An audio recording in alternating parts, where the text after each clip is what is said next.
I'm Catherine Cassidy, Editor-in-Chief of Taste of Home, and our live cooking school is coming to your town.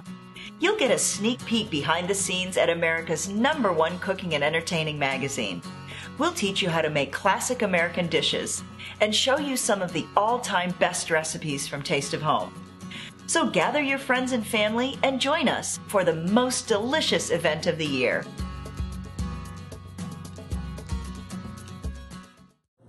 Hey everybody, it's Leslie Dale with the TFP and our reporter Zack Peterson. We're going to get into a lot of criminal activity. Unfortunately, to report, 2 people have died since last night, according to police.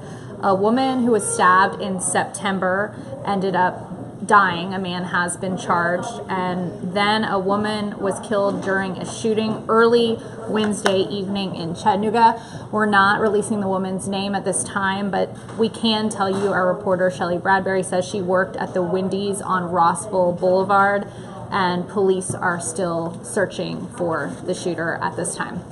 And Zach, we're going to move on to kind of a crazy story.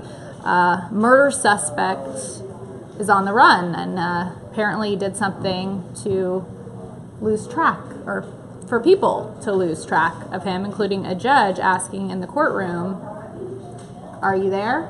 with no answer. Okay, this sounds a little shaky. Tell us about it. What's going on? Sure. So, Christopher Paget was charged with murder as well as robbery back in April of 2012. They say, the prosecutors, that when he was an 18-year-old, he got into a cab, shot the driver, whose name is Nathan Deere, a 31-year-old man, in the back of the head, grabbed his fares, and took off.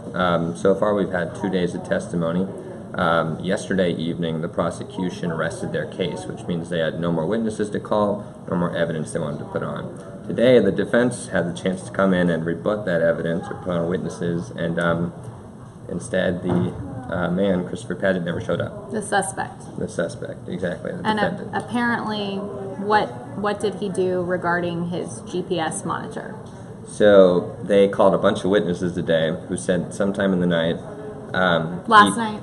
Early this morning, around 1:30 a.m. Okay. Cut his GPS monitor with a pair of scissors, took off, and no one has since heard from him or captured him. Last that I reported and heard. So it was kind of bizarre. They called several witnesses. They had a 10 a.m. hearing outside of the jury's presence. The judge very specifically wanted to make sure jurors were not there and didn't know the exact dynamics of the issue. So when they came in today, he just said, "Look, we've got something going on. We need you to come back at 1 p.m. At 10, all the attorneys were there. He called several people who kind of work with community corrections here at the jail, and they were detailing the story. So one man, he's the superintendent of everyone, Mr. Jackson, Chris Jackson, I believe. Yeah. He was saying that he got a text message around 6 in the morning from the company that supplies them monitors. Just some context for you guys, Mr. Paget's case has been pending for 4.5 years. He's been in and out of jail during that time. Around June 2015, he was out of jail, he had a monitor, and he violated some condition of his release. So they pulled his bond and brought him back in. The crazy thing is he made bond on Friday, right before his trial started Tuesday. So I think everyone was generally surprised that he did show up. Is it odd to make bond right before a trial, or no? It probably depends, but in this case it's a little unusual just because he had been in custody for so at long. least a year, Okay. or about a year, maybe more. Okay. And then 3 days before he makes a $350,000 bond. Now, granted, you only have to pay 10% of your bond to get out, so you would have posted about $30,000, but still, it's a large sum of money. Right. So Chris Jackson, as you mentioned, supervises. He's a supervisor of probation officers. Said he received this text message that the monitoring device had been tampered with at around 1:43 a.m. and then he tried to call Paget's mother this morning several times. She finally called him back at 6:30, and he's nowhere to be found. Right. Right So after she called, police were in over there. The bondsmen who were involved in this particular case went over there. They're looking for leads right now. One of the bondsmen did say that he saw the monitor in the corner of a love seat in the house, and that it was vibrating. One of the things they talked about was how, at least in this case, the battery was low. Some people were saying that if you charge it overnight, it's usually an easy way to fill that battery back up, but it can also get unplugged if you roll around in your sleep. So there's a lot going on. Right now, where we're at is the judge sent jurors home for the day, and he's asked the attorneys to come back at 4 p.m. to discuss a mistrial.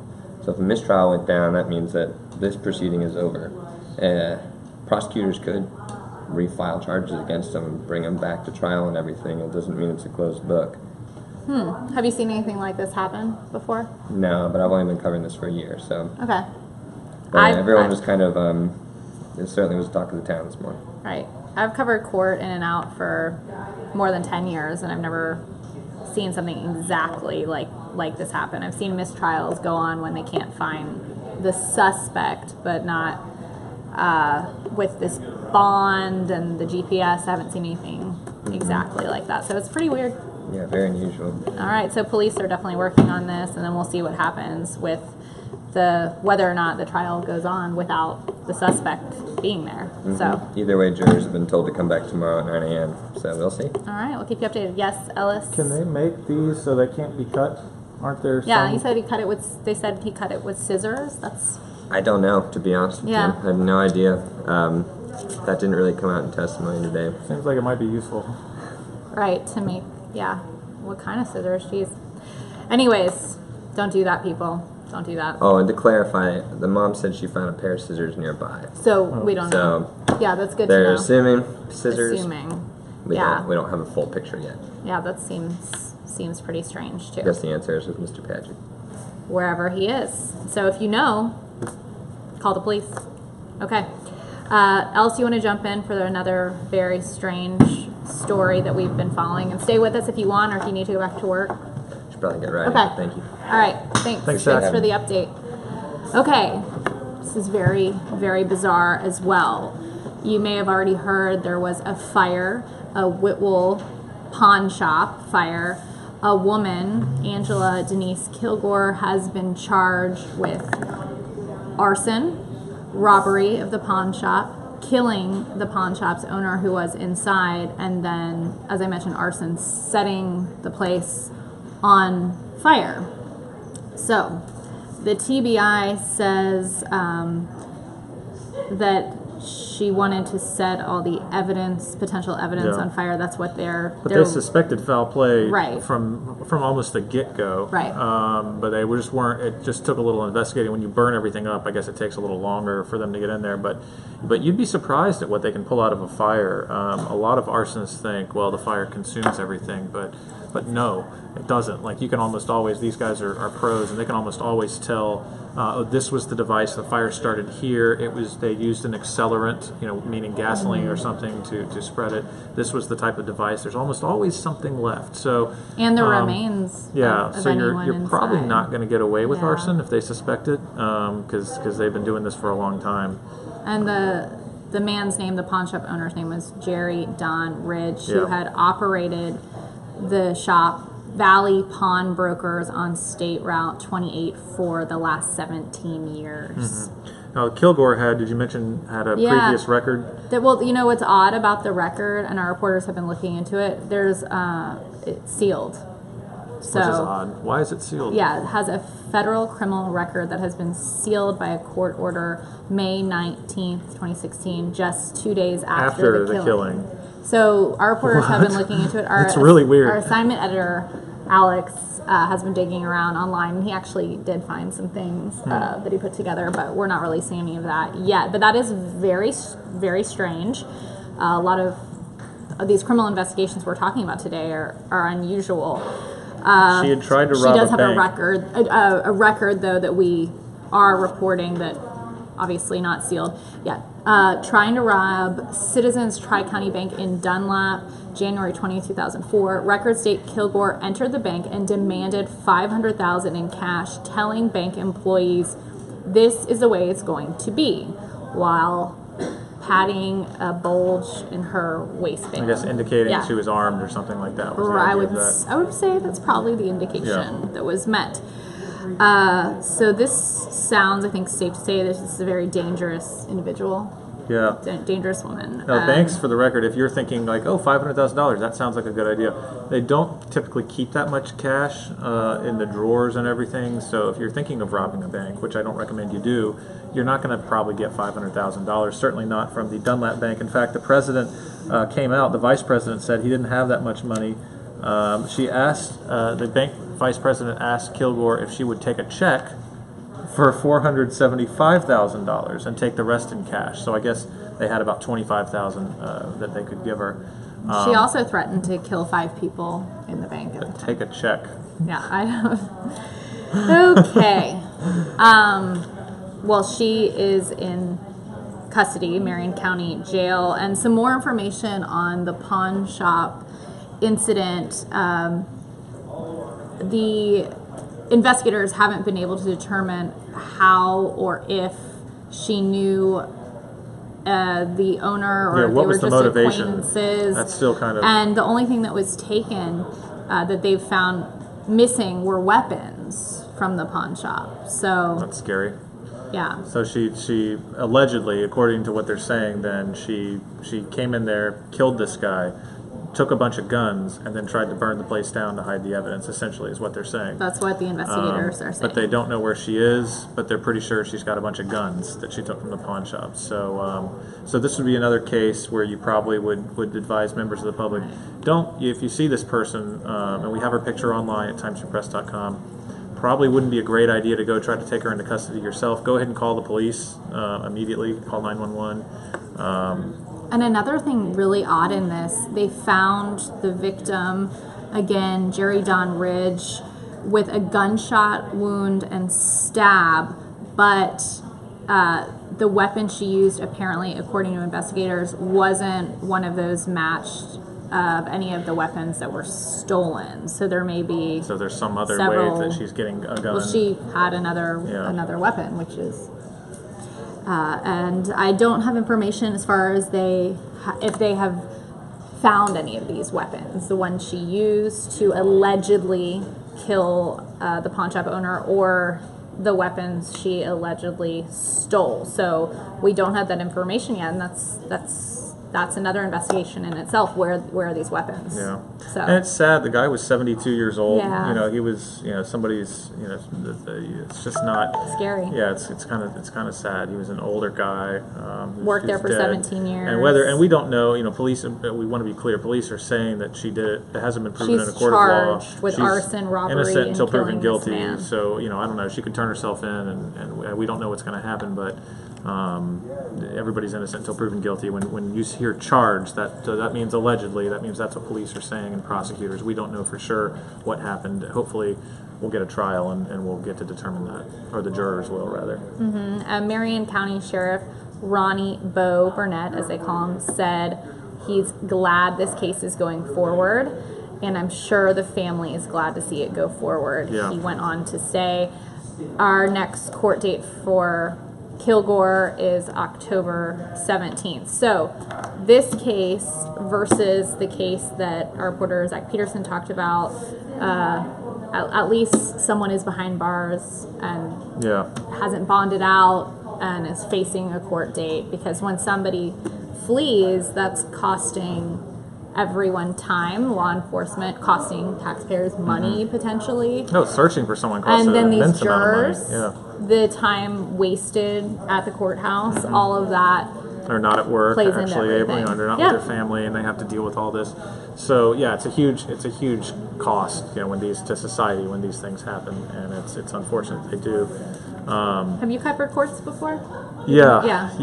I actually, one of the judges here, I don't want to mention her name because I don't want to embarrass her, but I was there on her first day on the job, and she fainted in Really? court, and had to be helped out that was an interesting day. It's a lot of pressure up there on these judges. Everybody's expecting you to do the right thing, to know the law. You're going to have everybody arguing, and then you've got to say, okay, we're going to go with this or we're going to go with that. Your objection's sustained or overruled, and it is a lot of pressure. But they generally do a good job. They want to do the right thing. Yeah, the court stories I remember the most. I actually like covering courts, but I come from a family of attorneys. Are in this? I do, but they advise me never to go forward with that. Yeah. But anyways, the court stories that I've always remembered are the ones in the really small towns, and crazy stuff happens, and the courtrooms are. A lot of people show up for those. There's a lot of interest. Yeah, usually. There's tons of interesting stories. Like for example, out of Ducktown, I used to cover that a lot, and then other cities I've lived in. It's just like the most interesting characters, and the courthouses are totally different from what you see here in Chattanooga or in any larger city. So, but yeah, these stories today we're talking about very unusual. I do want to. Unusual. Can I go back to the GPS ankle monitor cutting? Always. Allegedly. Always.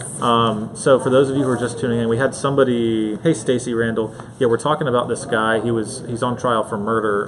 Allegedly murdered Christopher Paget. Yeah, he allegedly murdered a cab driver. And then he bonded out. They gave him a $300 and something thousand bond, and he was able to get bailed out. So you had to pay like 10% of that. So yeah, to the bail bondsman. Yeah. Bail bondsman pays the rest. And then he, according to what they say, his ankle monitor was found without him attached to it, and a pair of scissors was found nearby. According to his mother. And he didn't show up for court today. So it's really interesting. And a couple people have said, or asking, why weren't the police keeping closer eye on him? This is, why house arrest. Kathleen Chapin says house arrest is kind of a joke.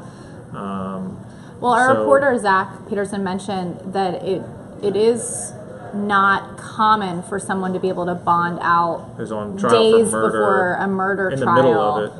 Yeah, so that is a good question. Yeah, you how that was allowed to see happen. that happen a lot. And I know he's asking those questions too. So and don't that's think usually out of the discretion of a judge to make that call, whether somebody poses a danger, is threat. likely to flee, is going to come back. They usually look at things. Well, you've done this. They look at what? Ties to the community. What the crime is. Are they going to be a flight risk? How serious is the crime? Is there a risk that they're going to commit additional crimes? Being Do out? they have the means to flee? So they're looking at essentially a couple of things. They're looking at the safety of the public. Does this person, are they going to menace the public? Their record. Yeah. Do they have a record of menacing the public? And then are they going to come back to court? So obviously, he didn't come back to court, so maybe there was a slight slip up in judgment on that part. Although you could argue, how would they have known that he was going to flee? So these are all the things that go into determining whether or not you're going to get a bond. Now, conversely, there's also an argument on the other side that part of the reason our jails are so full, and part of the reason that every jail, they're unsanitary. You've got people sleeping in bathrooms and in shower stalls and stuff like that, is because judges have been setting the bonds too high. The bail is too high, and so you have people just waiting for trial who are spending forever in jail, and you have all this overcrowding. So there's actually a push going on right now to decrease those bonds across the board so that people can bail out and you can get rid of some of this overcrowding. So there's two arguments. I don't know which one you buy into. You feel free to let us know, but there's a lot more to it than just like, why didn't police keep a closer eye on him? Although that's a good question. Right, and the judge, Tom Greenholtz, according to our reporter Zach this morning, asked in court Mr. Paget, the suspect, the murder suspect, Christopher Paget, Mr. Paget, are you in the courtroom? No answer. And that's when things really started getting going. And we have Christopher Paget's mugshot on our website for you. I'm holding it, but you can't really see it well right Maybe here. We can zoom in. There we go. Can you see that? Kind of. Okay. So that's kind of what he looks like, but you'll do better going to timesfreepress.com and checking it out there. It's in color, and if you see the guy, you probably need to call the authorities. Somebody just mentioned Kathleen. This is Kathleen again. Hey, Kathleen. Hey, Kathleen. Let's be more choosy on who gets an ankle bracelet. Yeah. What other methods can And people Ellis use? and I thought it was very strange that a pair of scissors that was found nearby. We don't know if this pair of Maybe scissors... they were shears or something. I mean, but we think that's a little bizarre. I've seen ankle bracelets because I've done stories about this kind of stuff, and I would never imagine that would be able to do the job, but I don't know. They're supposed to be, at least some of the ones that are sold, I know for a fact, are supposed to be cut-proof. Now, I'm sure if you get a chainsaw or, something powerful enough, a hydraulic press, you can probably cut just about anything. But basic household objects, there are models that are sold that are not supposed to be shearable with basic household materials that you just have sitting around. The whole story is very odd. Drawer. And then for every GPS monitoring device, there's a person. Like this Chris Jackson, supervised community probation officer, as we talked about. There's a person connected to the device. Figure, wait, that dot's not supposed to go outside there, Right, so whenever it goes off, there's somebody else attached to the device, and that can be a big issue too. And there's a cost. We were talking about cost. There's a cost to that too. There's a cost to monitoring these suspects. That somebody's got to both officially, and then you've got the bail bondsman, who I'm sure now is worried about his or her investment, a couple of $100,000. So they're probably off searching for him as well. I think Zach had mentioned that the bail bondsman had been to the house where the bracelet, the GPS bracelet was found. I'm sure they're very motivated to find him right now, because a couple of $100,000 is not a small murder amount of suspect flees, it's a really big deal to everybody involved. And the bail bondsman is basically, and correct me if I'm wrong, but they're basically putting themselves on the line, and they're saying, I'll give the money and I'll make sure he shows up in court. So now the judge is going to go, okay, well, where is he? Go get him. You're supposed to make sure he shows up to court. Right. So, a lot going on. And I do want to go back, in case you're tuning in now, that we also had an update.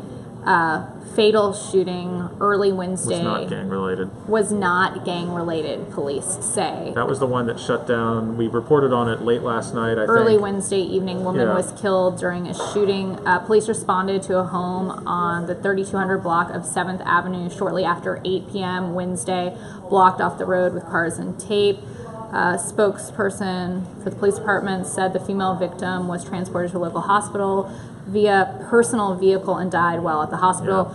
Our reporter, Shelley Bradbury, also let me know that the woman worked at Wendy's on Rossville Boulevard, and I could go ahead and share that information with you, but we are not releasing her identity at this time. That's up to the department. But the interesting thing is they're saying it's not gang-related, which is fine, but this is taking place in Eastlake, which we were talking about just the other day. Eastlake is one of the areas that prosecutors have identified as needing some help, needing some more safety measures. They're proposing a safety zone wherein they will gang injunction, where certain gang members, people they've identified as 31 men. 31 men are essentially going to be closely targeted by police. They're going to give police some new tools. Some people say those tools go too far. Others say it's necessary in order to keep things like this from happening and kind of get these violent people who are committing violent crimes to kind of stop or put them in jail.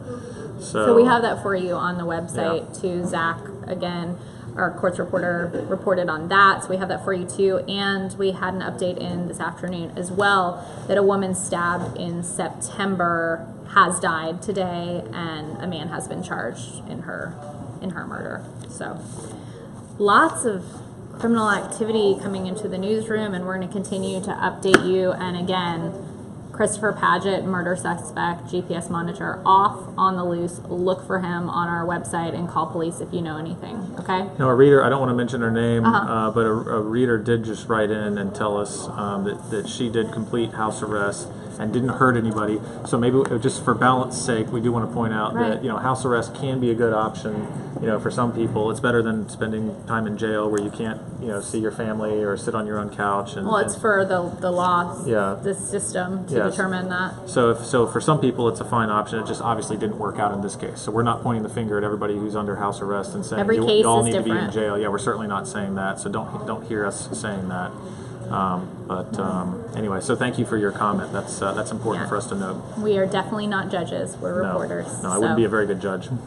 I would be. Just kidding. Anyway, I'm totally kidding now. Okay, we're going to go read about all those investigations on our website, and as soon as we get an update in, we immediately update the web for you. Yep. Okay?